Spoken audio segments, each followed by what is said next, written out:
Na semana passada, nós estudamos 2 Coríntios 8, de 1 a 15. Nós falamos, você pode abrir sua Bíblia já em 2 Coríntios, não será no capítulo 8 nem no 9, nós vamos dar um pequeno salto e vou explicar por quê. Aliás, eu não quero forçar ninguém a nada, e se ninguém falar, a amizade é a mesma. Mas alguém quer trazer memória algum conceito que foi trabalhado sobre contribuição, como que Paulo trabalha o conceito de contribuição, e no caso era contribuição financeira mesmo. Lembra que as igrejas da Macedônia levantaram uma oferta para a igreja de Jerusalém? Havia necessidades naquela época, e necessidades ligadas à alimentação, o básico que estava faltando. E Paulo traz alguns ensinamentos sobre contribuição. E alguém quer levantar e falar, olha, eu lembro disso. Não precisa lembrar de muita coisa. Eu estou vendo alguns meio encorajados aí. Estou com o microfone na mão já. Estou com fé, né? Você vem falar na frente? Ah, não, sentou. Mateus vai falar alguma coisa aqui.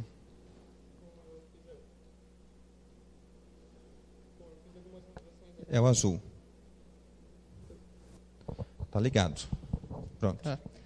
Algumas coisas que eu notei aqui, que durante a passagem, a gente observou que todos, independente da sua classe social ou de quanto tem, podem ajudar. O Evangelho de Cristo, ele combate a preguiça, ou seja, não tem ninguém que não possa fazer nada. E algo maior nos motiva a ajudar, não é por mérito próprio, mas sim por amor a Cristo, né? Uhum. E acho que só amo a Cristo, por isso ajudo. Amo a Cristo. Ele já falou quase tudo, né? Mas quem quer falar mais? Quem que eu vi um zoom? É você que quer falar? Não? Ângela, você, a voz alta, né? Precisa de microfone, por favor. É uma questão de disciplina, é um esforço. Mais alguém quer falar? Não só aqui da frente, se alguém quer contribuir, alguma coisa que lembra sobre o conceito de contribuição na palavra. Você vai vencer o medo um dia, vai falar, vai dar certo. Só para relembrar um pouquinho então, eu quero ser rápido porque nós vamos avançar hoje e a hora sempre é muito, ela voa, né? Só para relembrar, Paulo trabalha o conceito de contribuição. Lembra que as igrejas da Macedônia viviam o quê? Em extrema pobreza e também intensa alegria. Note que parece que nós chamaríamos de extremos, extrema pobreza e intensa alegria. Essa mistura de uma alegria muito intensa, essa pobreza que era extrema, deu um resultado. Qual o resultado? Os irmãos se esforçaram para que nascesse um coração de generosidade. É o que nós vimos em 2 Coríntios, para quem não veio semana passada, um breve resumo. Pessoas muito pobres, mas extremamente alegres, isso se transforma num coração generoso. Então nós trabalhamos aquilo que o Mateus revisou. O Evangelho tira a preguiça do homem. Fomos até para uns textos em Provérbios, lembra? Ai daquele que fala que há um leão lá fora, e hoje a gente fala, não, o sol está muito forte, não sei o que. Então não sai, sempre buscando recursos. Também lemos em Provérbios, semana passada, ai daquele que ama o sono. Dorme demais, toda hora quer dormir. A vida está passando, não estuda, não trabalha, mas cede à tentação e ali fica. Então, trabalhamos esse conceito na semana passada. Outra coisa que trabalhamos na semana passada é que a generosidade que vem de um coração trabalhado pelo Evangelho não cria a coitadice. Eu sou muito pobre, eu só tenho que receber, todo mundo tem que me ajudar. Lamentavelmente, numa gestão muitas vezes política, é isso que tem sido colocado na mente. Isso é um perigo. É um perigo. Paulo não alimenta esse tipo de pensamento. Aqueles que estão sendo ajudados, preparem-se. Vocês também vão ter que ajudar. Não há comodismo na ajuda, na contribuição de alguém que foi alcançado pelo Evangelho. Um outro ponto que nós trabalhamos, as igrejas da Macedônia, foi o que a Ângela falou, elas se esforçavam para levantar recursos. Há uma disciplina. Parece que essa é uma prática comum daqueles que foram alcançados pelo Evangelho. O crente fica tão incomodado que ele fica tão incomodado em não ofertar e não ajudar financeiramente que ele se esforça para ser útil. É algo do tipo, eu não posso perder a oportunidade de ajudar um missionário. Eu não posso perder a oportunidade de colaborar para algum projeto da igreja. Ele se incomoda, mas eu ponho a mão no bolso, eu tenho que dar um jeito, eu tenho que fazer alguma coisa, eu tenho que vender algo, eu tenho que produzir, para mim poder ser bênção nesse projeto. Essa é a ideia de contribuição, não é um peso. Tanto que Paulo trabalha aqui em 2 Coríntios 8, privilegiosos são aqueles que podem contribuir, é uma questão de privilégio, nunca um peso, nunca um peso. E nós nem vamos abordar a questão de barganha, que hoje as igrejas trabalham tanto, né? Você tem que dar para ser abençoado. Paulo nem cogita isso. Isso é uma aberração, pensar que eu tenho que dar para receber. A questão da contribuição bíblica vem através de um coração agradecido. Pelo que Deus me deu, eu vou poder dar um pouco também. Vem de um coração agradecido. Se você olhar, a gente não vai ler, porque nosso tempo não vai dar. O restante do capítulo 8, lembra que nós paramos no verso 15? Paramos com aquele versículo, como está escrito, ao que muito colheu, nada sobrou, e ao que pouco colheu, nada faltou. Paramos aqui. Dos versos 16 a 24 e todo o capítulo 9, o apóstolo Paulo ainda toca nesse assunto. Por isso que hoje eu optei a gente não trabalhar mais tanto sobre ele. Fala-se bastante sobre isso. Eu só quero dar umas pinceladas. Lá nos versos 20 e 21 do capítulo 8, dá uma olhadinha naqueles versículos, só algumas pinceladas, 20 e 21. O que nós temos aqui, capítulo 2 Coríntios 8. A nossa intenção é evitar que alguém nos acuse com respeito a essa oferta generosa que por nós é ministrada, pois tomamos cuidado com o que é honesto, não só diante do Senhor, mas também diante dos homens. O que está acontecendo aqui? Paulo fala do cuidado que eles estão tendo com a oferta levantada. Parece que um dos pontos, lembra lá do início dessa carta, um dos pontos dos falsos acusadores de Paulo, dos falsos mestres, era uma desconfiança que eles tinham de Paulo. O que você está fazendo com o dinheiro? O que será que Paulo está fazendo com o dinheiro que foi levantado?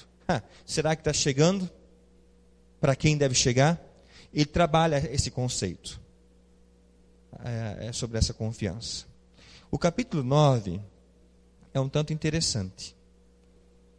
Paulo praticamente repete o assunto do capítulo 8. Aliás, ele trata desse assunto no capítulo 9 como se nada tivesse sido dito no capítulo 8. É quase uma repetição. Aliás, muitos estudiosos, comentaristas, isso é quase que unânime. Sabe o que eles falam? Eles entendem que esse capítulo 9 é um bilhete escrito não só para a igreja em Corinto, mas nas igrejas da região de Corinto. Então, alguém aprove ao Senhor de esse bilhete dado às igrejas ser incluído nesta que chamamos de segunda carta, por se tratar do mesmo assunto. Então, alguns estudiosos e um bom grupo entendem que esse capítulo 9 é um bilhete que Paulo enviou para as igrejas na região de Corinto e que foi inserido no que nós temos hoje chamado da segunda carta. Veja 2 Coríntios 9:7. Versículo bem conhecido, né? Cada um contribua de acordo com o que decidiu aonde? No coração. De que forma? Não com tristeza, nem por constrangimento. Vamos falar juntos no final? Pois Deus ama a quem dá com alegria. Esse versículo é bem conhecido. Parece que toda a questão de contribuição se resume nesse verso. Ajudas devem partir do desprendimento. Ajudas aprovadas por Deus devem partir de corações alegres em contribuir. Quando se trata do reino de Deus, contribuição não é, eu já disse, não é um peso, é um privilégio. E para fechar essa questão de contribuição, que nós vamos para o capítulo 10 agora, Paulo não só fala de quem contribui, como deve ser, mas de quem recebe. Veja o verso 2 Coríntios 9:12. Porque o ministrar essa assistência não apenas supre as necessidades dos santos, mas também transborda em muitas ações de graças. Verso 13. Ao aprovarem essa ministração, eles glorificam a Deus por causa da obediência que confessais quanto ao Evangelho de Cristo e por causa da generosidade da vossa contribuição para com eles e para com todos.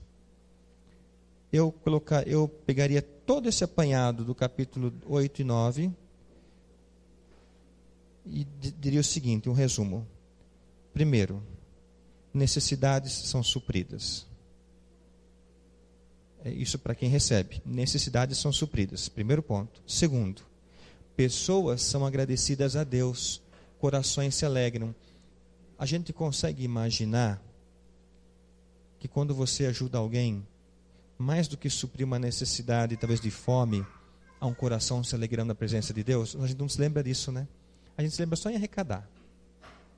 Mas a gente já imaginou numa casa onde não tem comida, quando você chega com comida, o que está acontecendo aqui dentro? Mais do que aqui. Paulo trabalha esse conceito. Pessoas são agradecidas a Deus. Você está dando um combustível para que corações se alegrem na presença de Deus, para que gratidão flua do coração. Veja que instrumento que a igreja tem na condição de ajuda. Corações se alegram. Talvez mais do que suprir uma fome, é a capacidade que a igreja tem, através de Cristo, de condicionar corações a se alegrarem na presença de Deus. E terceiro ponto, Deus é glorificado com isso. Está no verso 12, 13. Deus é glorificado. Verso 13, né? Eles o que? Glorificam a Deus. Glorificam a Deus. Igreja, a prática de contribuir vem de Deus e volta para Deus. E que o Senhor desperte nessa igreja ainda pessoas com um coração solidário, um coração inclinado, dentro da sabedoria que Ele dá. Sim, com certeza. Em meio a tantos aproveitadores, situações delicadas, talvez a igreja tenha que orar: Deus, me dá sabedoria para que quando eu for ajudar alguém, atinja esses objetivos. Que necessidades verdadeiras sejam supridas, que as pessoas tenham um coração alegre e que glorifiquem ao Senhor que está nos céus. Fechamos a questão de contribuição. Vamos para o capítulo 10.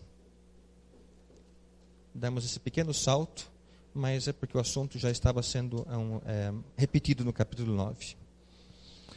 2 Coríntios 10, nós leremos até o final. Abrimos um outro assunto aqui agora. Eu vou ler, acompanhe por favor em sua Bíblia. Se você nota alguém que está sem Bíblia, empreste para o pessoal ao lado, porque é importante acompanhar a leitura. Eu vou deixar o copo longe do alcance das minhas mãos. Tenho derrubado os copos aí. 2 Coríntios 10. Fique atento à leitura da palavra, por favor. Eu, Paulo, peço-vos pela mansidão e bondade de Cristo, se você quiser grifar essas duas palavras, são fundamentais. Peço-vos pela mansidão e bondade de Cristo. Eu que quando presente entre vós sou temeroso, mas quando ausente e corajoso para convosco, eu vos suplico que quando estiver presente não seja obrigado a usar de coragem com firmeza, que espero mostrar a alguns que consideram que nos conduzimos por padrões humanos ou segundo a carne. 3. Pois embora vivendo como seres humanos, não lutamos segundo os padrões do mundo ou os padrões da carne. Pois as armas da nossa guerra não são humanas, mas poderosas em Deus para destruir fortalezas. Destruímos raciocínios e toda arrogância que se ergue contra o conhecimento de Deus, levando cativo todo pensamento para que obedeça a Cristo. Estaremos prontos para punir toda desobediência, quando alcançardes plena obediência. Observais a aparência externa. Se alguém tem convicção de ser de Cristo, considere este fato: assim como Ele é de Cristo, também nós o somos. Pois não me envergonharei, embora de alguma forma eu me glorie mais da autoridade que o Senhor nos concedeu para edificação e não para a vossa destruição. Não quero que pareça que desejo intimidar-vos por meio de cartas, pois dizem, as cartas deles são duras e fortes, mas sua presença pessoal é fraca e a sua pregação não impõe respeito. Considere tal pessoa que o que somos em palavras por meio de cartas, estando ausentes, também seremos pelos atos, estando presentes. Pois não usamos classificar-nos ou comparar-nos com alguns que se recomendam a si mesmos, mas estes, medindo-se e comparando-se consigo mesmos, mostram não ter entendimento. Só uma pausa aí. Pastor, de quem que ele está falando no verso 12? Dos falsos mestres. Não vamos perder de mente o contexto histórico dessa carta. Paulo está se defendendo. Por isso que o 12 ele fala, eu não vou me classificar, me comparar com alguns que recomendam a si mesmos. É importante a gente ser fiel ao texto. 13. Nós, porém, não nos gloriaremos além da medida, mas nos limites da esfera de atuação que Deus nos designou e que chega até vós. Porque não estamos estendendo os nossos limites além do que convém, como se não estivéssemos chegado a vós, pois já chegamos também a vós pelo Evangelho de Cristo. Não nos gloriamos além da medida no trabalho dos outros, pelo contrário, temos a esperança de que, à medida que cresce a vossa fé, também o nosso trabalho cresça muito entre vós, de acordo com a nossa esfera de atuação, para anunciar o Evangelho nos lugares além de vós, e não em campo de atuação de outro, para não nos gloriarmos no que já estava pronto.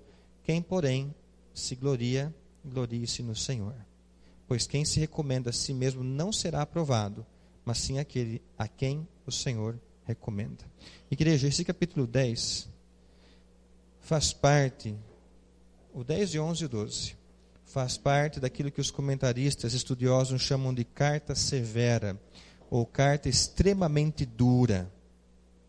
Muitos chegam à conclusão que esses 3 últimos capítulos foram inseridos o que provavelmente seria algum fragmento da terceira carta de Paulo. Detalhes à parte, há um tema principal aqui no capítulo 10. Esses acusadores de Paulo, esses falsos mestres, estavam insinuando que Paulo era bom para escrever carta dura, mas presencialmente ele não tinha bons argumentos. Vocês viram o verso 10? Dá uma olhadinha. Pois dizem, os outros que dizem, não é ele que está falando isso, as cartas deles são duras e fortes, mas sua presença pessoal é fraca e a sua pregação não impõe respeito. É duro ler isso aí, né? Ele escreve bem, mas quando ele está aí não é nada. Não tem presença, não. Isso é uma acusação que ele ouviu, que fizeram dele. Então, é algo a ser notado para nós aqui.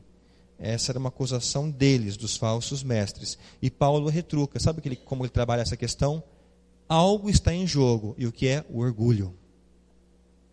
E Paulo diz, estes que dizem isso de mim, eles se sustentam pelo que eles dizem. O que de fato, o que eu falo, o que eu sou, é da parte de Cristo. E um assunto principal para ser trabalhado nesse capítulo de igreja é o orgulho.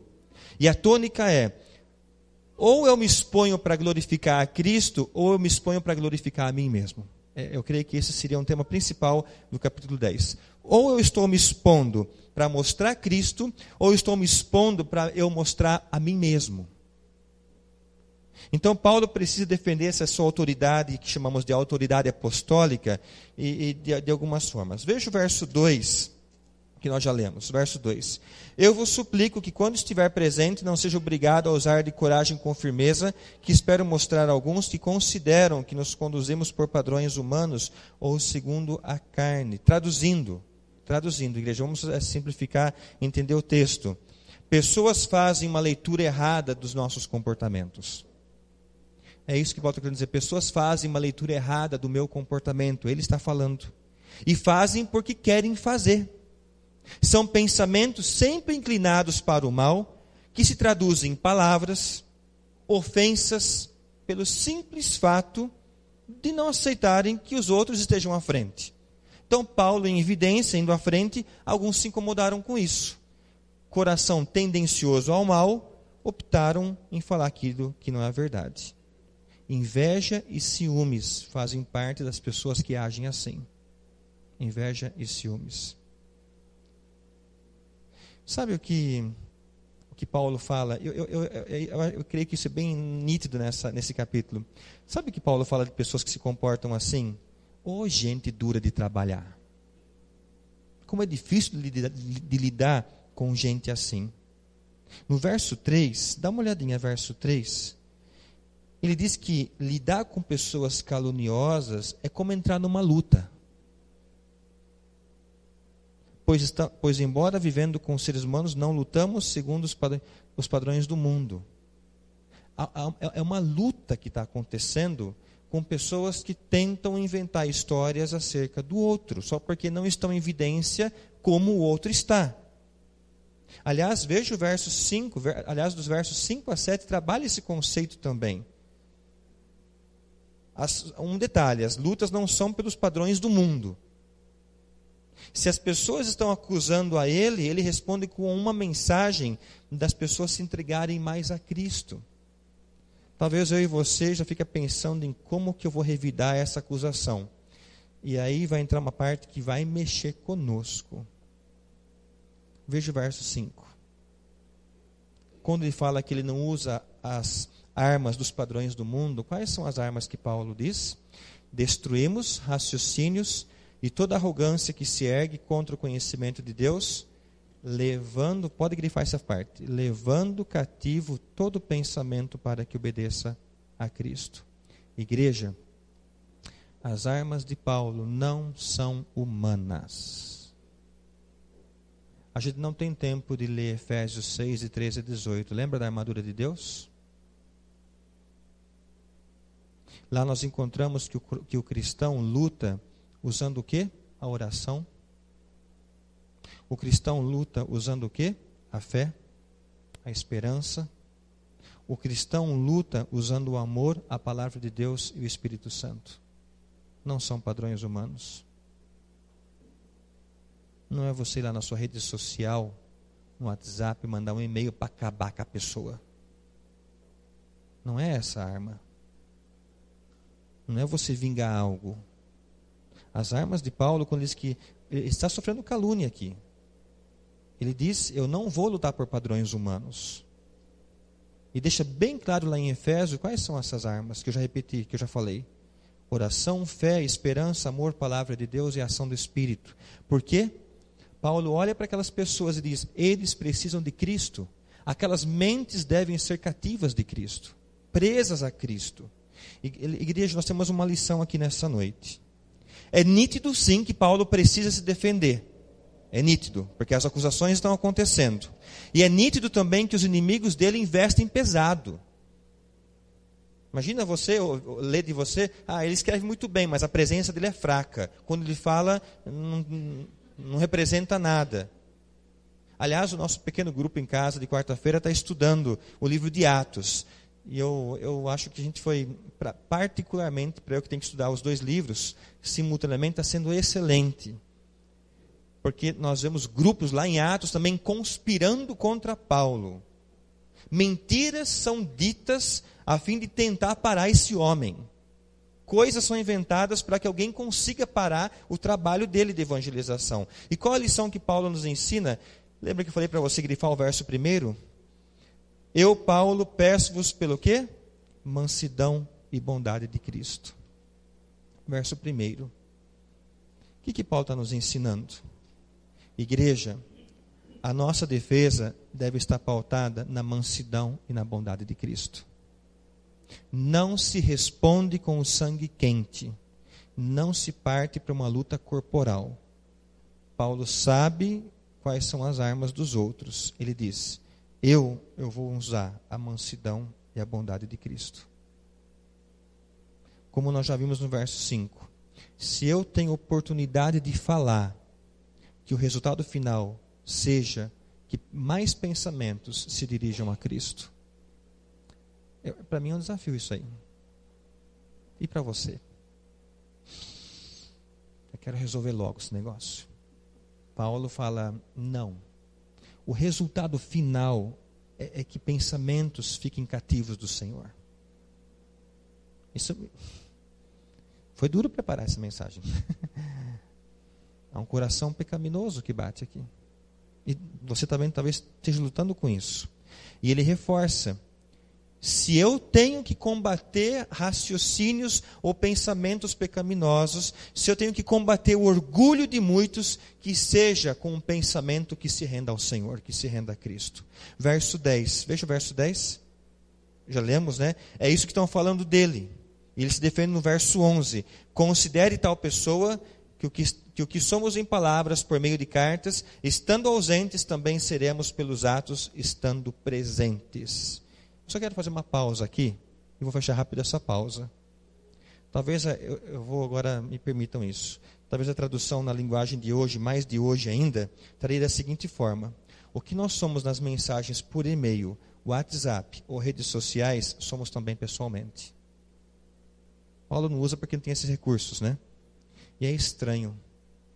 Tantas vezes pessoas na internet transpirando lições de moral, espiritualidade, alguns mandando beijinho toda hora. Mas na vida real não consegue cumprimentar o próximo, não consegue olhar para o rosto do irmão. Eu e você precisamos tomar cuidado com a incoerência. E Paulo fala no verso 11: o que eu escrevo por meio de cartas, estando ausente, eu também sou quando estou presente. Essa ênfase que ele dá. Fecha aspas. Foi só uma pausa. Versos 12 a 18. Nós voltamos ao assunto que começamos a falar. Pessoas bem intencionadas ou mal intencionadas se diferenciam pela motivação. Ou eu me motivo para que eu seja glorificado, orgulho, ou eu me motivo para que Cristo seja mais conhecido. E agora, daqui para frente, indo para o nosso final, eu quero abordar uma questão que eu achei bem interessante que Paulo trabalha. Verso 13, como que está no seu versículo 13? Nós, porém, não nos gloriaremos além da medida, mas nos limites da esfera da atuação que Deus nos designou e que chega até vós. Quem tem versículo diferente, com outra tradução? Podia ler, por favor?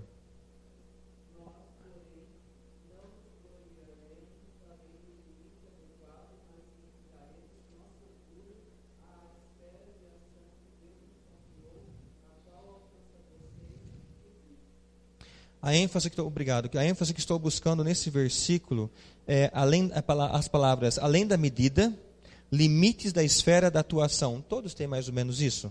Está assim na sua Bíblia? Dessa forma? Se você notar, também no verso 15 trabalha sobre isso, no verso 14 também fala sobre limites, verso 15 fala sobre medida. A gente sabe que o apóstolo Paulo, acho que talvez não era um esportista, mas gostava disso. Ele menciona, né, em outras cartas, os Jogos Olímpicos, esmurro contra o meu próprio corpo, aquele que corre de tal maneira que alcance o primeiro prêmio. Há uma menção bem nítida na palavra dos jogos, de alguns deles. Aqueles que correm no estádio, a maratona olímpica, enfim, algumas coisas são mencionadas. E sabe que aqui nós temos fragmentos disso? Algo bem interessante. Quando você lê isso, você pode inclusive anotar se você quiser. Quando você lê assim, limites da esfera da atuação, aqui é uma possibilidade muito real de Paulo estar usando uma linguagem de uma competição de corrida, uma corrida olímpica, assim, aquelas que você vê dentro dos estádios, ginásios, algo alusivo ao esporte. Parece que ele gostava de fazer isso, de assistir essas competições. O texto aqui transmite a ideia de uma competição atlética, onde as pistas são marcadas para cada corredor. Vocês já viram o Bolt correndo, né? Aquelas marcações no chão, várias pistas. A pergunta é, um invade a pista do outro? Cada um segue a sua. Parece que isso é muito antigo. O que nós vemos no contexto que aparece, na minha versão aqui aparece esfera de atuação. Uma outra versão que eu li lá em casa diz o seguinte: a própria regra que Deus assinalou. Veja o verso 15, vamos buscar aqui mais argumentos dentro da própria palavra. Além da medida, você encontrou isso no verso 15? Além da medida. Veja o verso 16. Para anunciar o evangelho nos lugares além de vós e não em campo de atuação de outro. Aparece a palavra campo. Aqui as coisas estão nos levando para medidas, para espaço, para algo onde o Senhor inseriu. O que Paulo está dizendo? Os falsos ensinadores, aqueles que trazem falsas acusações, invadiram a minha pista. Eu estou correndo no evangelho de Cristo, mas tem gente invadindo a minha pista. Isso joga luz no texto para a gente. A pista que Deus marcou para a minha vida, através de Cristo, tem gente invadindo essa pista minha. E está brabo. Igreja, nós temos uma lição. Eu creio que Deus, em sua multiforme graça, dentro da sua bondade, Deus deu uma pista para você correr. Para cada um. Deu. E sabe de uma coisa? A sua pista já está demarcada. E eu entendo que algumas verdades precisam, nessa noite, ser relembradas na nossa corrida. Vamos fazer isso? Eliane, me ajuda, por favor. Vamos ler, dentro dos versos 13 até o final, vamos lembrar de algumas verdades. Primeira delas, Deus marcou nossa pista e marcou com o Evangelho de Cristo. Não é o que você enxerga nos versos 13 e 14? Veja o final do verso 14. Pois já chegamos também a vós pelo Evangelho de Cristo. Deus marcou a minha pista com o Evangelho de Cristo Jesus. Algo que não pode sair da nossa mente na nossa corrida. Segundo ponto. Volta aqui, vamos ler juntos, acho que é uma boa... Tira um pouco do sono, né? Vamos ler? Deus marcou nossa pista e marcou com o Evangelho de Cristo. Segundo. Vamos ler juntos? Tenho responsabilidades dentro da minha pista. Veja o verso 15. Não nos gloriamos além da medida do trabalho dos outros, pelo contrário, temos a esperança de que à medida que cresce a vossa fé, também o nosso trabalho cresça muito entre vós, de acordo com a nossa esfera de atuação. Eu tenho responsabilidades na minha pista de corrida, tenho trabalho, e eu não me apoio no trabalho dos outros, eu tenho o meu trabalho. Então, a segunda lembrança para nós, na corrida cristã da nossa vida, é que eu tenho responsabilidades dentro da minha pista. Terceiro ponto, vamos lá? Vamos ler juntos? Na corrida atlética de Cristo, a pista que Deus deu leva-me a pessoas que ainda não conhecem o Evangelho. Conseguimos enxergar isso no verso 16? Sim, né? Para anunciar o Evangelho nos lugares além de vós, e não em campo de atuação de outro. Igreja, nós recebemos aqui pessoas de outras igrejas. Isso é bom, não há problema nenhum. Mas o foco principal são almas sem Cristo.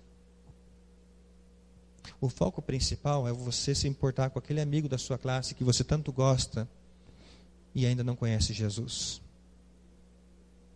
É bom viver em comunhão.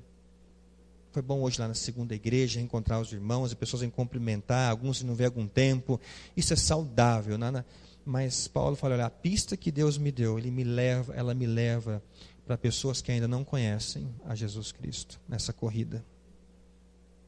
Quarta consideração, para a gente lembrar na nossa corrida, qual que é? Vamos lá? Enquanto corro, que seja com a mansidão e a bondade de Cristo. Está lá no verso 1. Enquanto eu estou correndo, eu não vou lutar com os padrões deste mundo, da minha carne. Eu vou usar a mansidão e a bondade que vem de Cristo. Essas são as minhas armas. A mansidão e a bondade de Cristo. E por último, vamos ler? A glória não é minha. Todo o resultado é pelo Senhor e para o Senhor. Diferentemente de uma competição atlética, a glória não é minha. Todo o resultado vem de Deus e volta para Ele. Não há espaço, Paulo trabalha isso, não há espaço para o orgulho na corrida do reino de Deus. Não há. Eu queria só fazer um alerta. Eu queria que você sondasse o seu coração. Cantamos hoje, né? Sonda-me. Nem combinamos desse cântico, mas tem a ver com esse final do capítulo 10 de hoje. Um alerta para mim e para você. Não permitir que outros ensinos invadam a minha pista. A pista da minha corrida. E nessa corrida cristã, é triste, mas tem gente permitindo que outras coisas entrem no limite da esfera da atuação e atrapalhem muita coisa. Talvez seja o quê? Amizades? Será que amizades não cristãs têm entrado na minha pista e têm me influenciado, têm distraído a atenção? Será que maus hábitos, vícios, têm invadido a minha pista? Para Paulo, na época, o problema eram os falsos acusadores. Talvez não sejam esses problemas para nós hoje. Mas será que a internet tem invadido a minha pista? As coisas que eu vejo no celular? Conversas não frutíferas que sempre trazem acusação de alguém ou falar mal de alguém. Talvez muita coisa tenha atrapalhado a minha corrida cristã.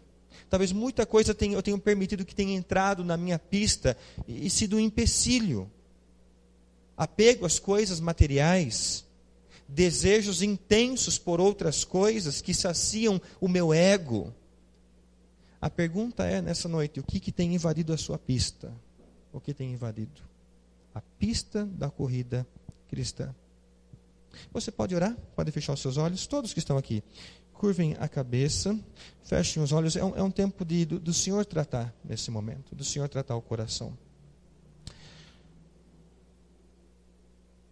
Talvez você tenha corrido e tenha tropeçado. Talvez na corrida cristã, algumas coisas invadiram a pista.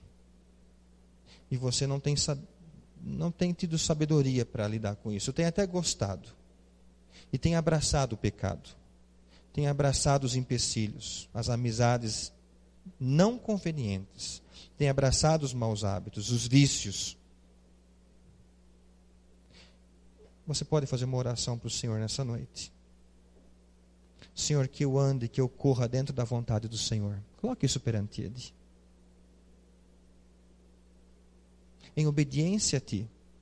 Livra-me do orgulho. E que eu percorra o meu caminho na mansidão e na bondade de Cristo. Eu creio que o Senhor marcou a minha pista com o Evangelho de Cristo. Eu tenho responsabilidades nessa corrida, eu tenho trabalho. Eu quero ser usado para pessoas que ainda não conhecem o Evangelho. Que eu possa ser útil. E Senhor, quando eu correr, que eu corra na mansidão e na bondade que vem do Senhor mesmo. E toda a glória seja dada ao Senhor, dada a Deus.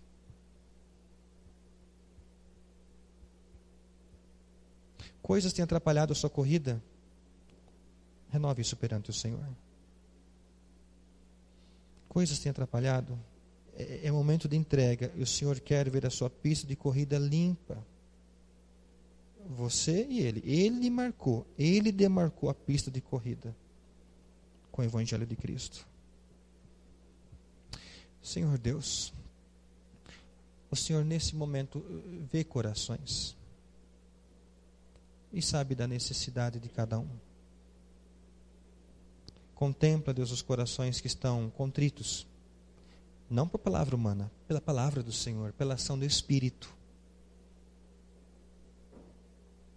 E que Cristo Jesus ainda seja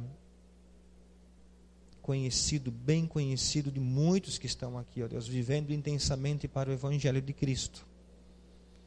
E eu clamo ao Senhor por aqueles que reconhecem que a pista tem sido tantas vezes invadida por coisas que não agradam ao Senhor, que tiram o foco, que enfraquecem, que deixam a alma mais triste. Em nome de Jesus, que essas pistas sejam tão somente para servir ao Senhor, para a glória de Deus. Opera na juventude dessa igreja, nos adolescentes, adultos, e que aquilo que não pertence ao Senhor seja tirado da frente da nossa corrida. Livra-nos de nós mesmos, da tendência carnal, pecaminosa, mas que o Senhor opere em nós com a bondade e com a mansidão de Cristo. Com a bondade e mansidão do Senhor. Que corramos como filhos obedientes a Cristo Jesus. Eu oro, pedindo, já agradecido, em nome de Cristo. Amém. Amém.